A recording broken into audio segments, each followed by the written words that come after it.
So yeah, it's Ben Morgan. I head up the Integrated Manufacturing Group at the AMRC in Sheffield. Here today to talk, hopefully sort of demystify and talk a little bit about connecting the legacy factory. So Samir touched on some of the barriers, and certainly legacy is one.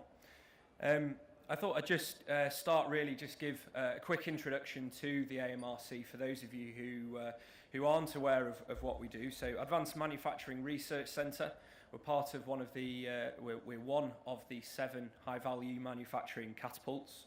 We were actually established in 2001. So we were joint founded by the University of Sheffield and Boeing. We are a part of the University of Sheffield. We're a faculty in our own right, and the vision really was to develop UK productivity. So develop that through capability and trying to drive step change. How are we going to do that? Well, that was through advanced manufacturing technologies, techniques, processes, and the strategy really was to deliver transformational research from academia right through to industry. So from fairly humble beginnings back in 2001, we're now over 600 engineers strong, with expertise in machining, assembly automation, composites, casting, additive, right through to a thriving apprentice training centre. So through the centre we're seeking step change in productivity, as I said, and through technology and training looking to upskill and educate the workforce of tomorrow. We're also heavily driving fourth industrial revolution, so trying to provide leadership across manufacturing, trying to de-risk the adoption of fourth industrial revolution technologies and try and accelerate innovation in these industrial digital technologies themselves. So Jürgen opened the conference yesterday with a pretty key message about, forget Brexit, this is about what we do here and now. Thought it was a strong message. And our goals align strongly with the recommendations of the Made Smarter review, delivered, of course, by Jürgen. I too am passionate about strengthening UK industry, particularly, I would say, supply chains. As these, in my mind, are the lifeblood of the larger businesses in the UK. So in doing so, we will rebalance the economy, we'll be able to grow GDP, through innovation, it will create new disruptive technologies and different markets, which can then attract inward investors, which will long serve us into the future.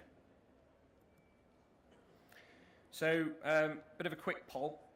Hands up for people in the audience who know what the image on the screen is.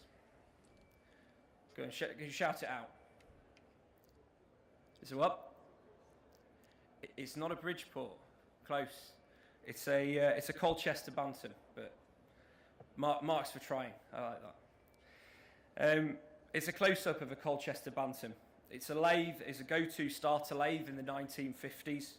Can still be seen doing sterling work in Sheffield and further across the country, all parts of the UK. It's also a reminder that it was a time when the UK had a thriving machine tool industry, but that perhaps will have to wait for another presentation. So when I talk to SMEs in Sheffield and right across the country, we talk digital. Quite often Industry 4 comes up in conversation. And quite often what I get back is digital sounds expensive. One quote from a company I work with in Sheffield, they said, Industry 4, we haven't even hit Industry 3 yet. So if that's the state of the nation, the picture really signifies supply chain companies in the UK. And it doesn't matter whether this is a lathe, a press, plastic injection moulding machines. Either way, there are swathes of legacy kit in the UK, and through recessions and lack of investment, numerous other reasons, this legacy kit far outweighs the Industry 4 kit that we see around us today. It also presents us with an opportunity. So this is the Bridgeport. You're one step ahead. So the Bridgeport Miller is another cornerstone of manufacturing for many a year, and it's the second of our 2 legacy machines in Factory 2050 in Sheffield. Manufacturing in the UK using machines much like this, day in, day out. And as we know, UK manufacturing represents 11% of UK GVA. According to the engineer in 2017, breakdowns of machines like this and others cost us £180 billion. So with productivity in mind, what do we need to look to address? So with a focus on monitoring legacy machines, I wanted to highlight some of the cost benefits and why in fact you would monitor these machines at all. Obvious costs could be breakdowns, replacement parts, scrap parts maybe, and expensive breakdown and maintenance contracts. But there are a number of other costs that are perhaps not obvious in the first instance. Is there an opportunity to improve the part quality through knowledge of the process parameters? Are we over-maintaining equipment? Maybe it doesn't need a service every year. What's the cost of reputation of delayed delivery due to major breakdowns? What's the knock-on effect in the supply chain? Sometimes very difficult to understand. What are the safety risks of running machines that may be ready to fail? And what are the increased energy costs due to badly maintained machinery? For example, running low on oil and drawing more current to run the machine. Some of these questions are very difficult to answer and sometimes quite intangible. So we started to focus on a couple of the big ones. Easy place to start, trying to ensure uptime. Sensors enable condition monitoring to reduce downtime. I think that's fairly well read. The images show the vibrational behaviour of a gas turbine before and shortly after breakdown. Vibrational trends showed changes long before the breakdown occurred. However, significant changes in the vibration only took place hours before the breakdown. Such behaviour can easily be monitored and maintained, and spares can be ordered in advance to reduce downtime and cost. It's a pretty easy one, an obvious one to do, and if you think about cars, it's been something that's been commonplace for a number of years. Another target would be to look at energy usage. An analysis shows that for this example of a milling programme, the part consumed 0.26 kilowatt hours of electricity. Total power consumption could be reduced by at least 30% by simple things such as the return movement speed of the tool or turning off the spindle when it's not being used. Seems very simple analysis, and potentially it is, but we wouldn't know these facts without information from sensors and this data-rich environment that we can create. Very often the simple solutions are the best ones, as we all know. So this is my shameless plug. We've been kindly invited by the MTA to join their stand at MAC this year, and we'll be showcasing these 2 fantastic machines in all their glory. So the Colchester we have sensed up for around £200, and the Bridgeport sensed up for around £2,000. So £200, what does that get you? Well, it's using hobby hardware, only really giving you operational insight, energy usage, and some OEE. £2,000 gives you, using industrial hardware, shows more high fidelity information to enable true condition-based monitoring, plus of course the OEE and power. Both machines are now capable of generating data sets that can be analysed either quickly at the edge, so we can react and make changes, or in the cloud to look for trends to understand problems before they occur. So this, after all, is about productivity. So sensing for £200 though, it seems very cheap. How do you do that? Well, sensor technology has and continues to be driven by the consumer market. And now sensors are much smaller and cheaper than ever before. The sensor in the image is worth about £25 and connects instantly to a smartphone or cloud. So companies including Bosch, Brainbox, Schneider, all represented here, have worked to take this consumer-driven technology and make it industrially robust. It's on the market today. So the Bridgeport was a slightly different story and required more industrial kit, which allowed a much greater fidelity of data. So for this machine, we're measuring vibration, temperature, power consumption, and we can edge analyze and visualize information very, very easily. Although we've used 2 manual machine tools, I will reiterate that these are just representatives, and this kit could be fitted to any machines. Obviously, automated machines provide better quality data sets for the sorts of cloud analysis that you might undertake. So this is an overview schematic of the system, a little bit of technical insight, and really just to show that there are 2 ways that a company could use this system, bearing in mind that we are trying to make this easily adoptable for small companies. So you can run it locally in a discrete manner and get some usage data, some instant alerts to maybe the business owner via a mobile phone. This would be termed the discrete setup.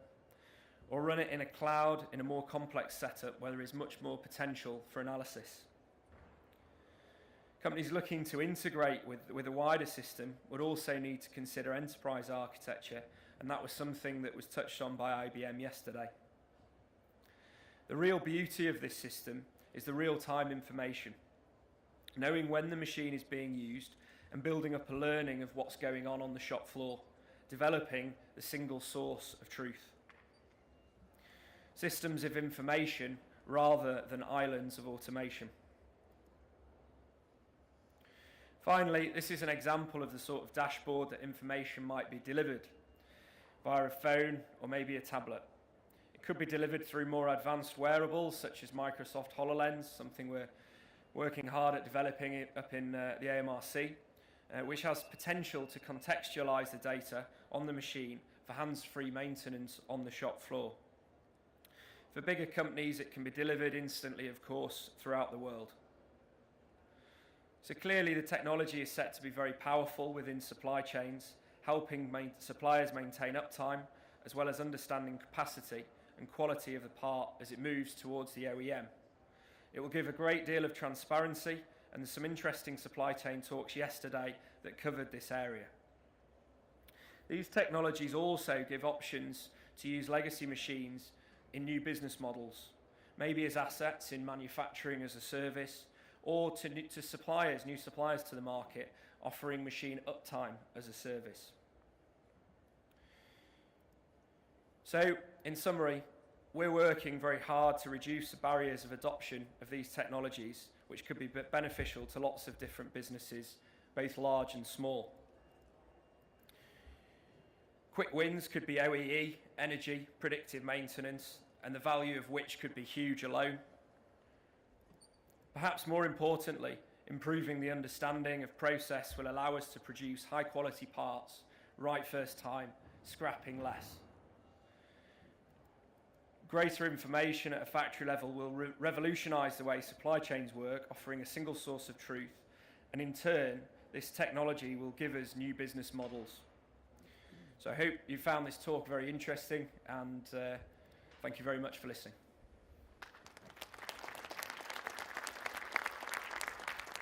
Thank you, Ben. It was a really great example of the sort of power of data and how that can still be applied to legacy or even vintage equipment there. So great, thank you.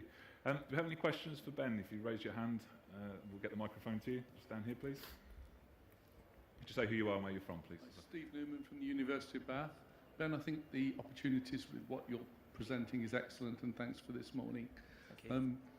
If you moved on a little bit and looked at CNC technology machines which have been going on, and companies will have those CNC controllers over the last 10 years and they'll still be on there, those controllers are closed in many cases to the opportunities you've got here. So how do you view taking the Industry 4 ideas and your sense of thinking with those sort of controllers where Fanuc, Siemens sort of have a half-open, half-closed controller, and taking information from within the controller and also sort of adding your sensors? Do you need to have an additional PC beside it, or what? How would you have that implement that? Yeah, well, I think it's an interesting question. Obviously, there's a lot of value in the data, and the machine tool suppliers out there, as you rightly say, for the last 10 years have twigged on with that and are starting to try and protect that data. I think it's fair to say in some respects. So I think there are opportunities to retrieve some data from the machines, and I think the machine tool suppliers will be working to do that and give you perhaps the data that they think you want, or that you perhaps require, you ask for, maybe at request. But I think still there will be a place for retrofitting of sensing, certainly acoustic and vibrational sensors. We've done a lot of retrofitting of those types of sensors, historically in the AMRC, in our sort of machine tool capability, which is, broadly speaking, machines from the last 10 to 15 years. So I think it'll probably end up being perhaps a hybrid of the two, feeding into a form of interoperability layer that can deal with those different data sets.